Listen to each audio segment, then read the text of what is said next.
po, sabi nila, outputs equal inputs. Ano daw po yung itinanim, yung din po yung haanihin.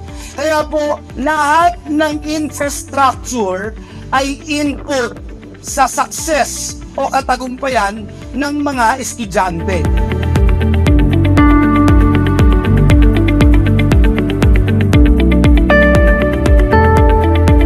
Bakit nga po ba tayo nag-i-invest sa education?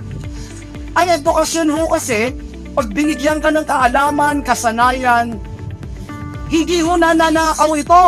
Ito ay magiging daan para ikaw magtagumpay. Maabot mo ang iyong mga pangarap. Hindi lang kayo pag-aasa ng bayan, kayo po ang may-ari ng inyong kinabukasan. Naririto tayo para suportahan ang edukasyon. Naririto po tayo para suportahan ang magandang kinabukasan na naghihintay para sa ating mga kabataan. Kaya sa inyong lahat, maraming salamat po. Mabuhay po kayo. Mabuhay ang Bunso. God bless you all.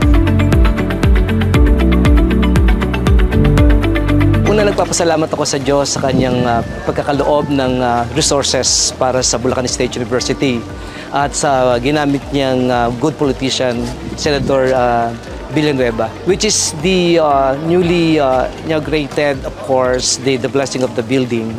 Through his effort and initiative ay nangyari ito. Itong student allowance ay inilaan para sa mag-aaral. Sabi nga kanina ng ating butihing Senator Joel Villanueva na ang pag-aaral ang siyang magiging susi ng kabataan at sila din yung magiging tutupad ng kanilang mga pangarap in the near future.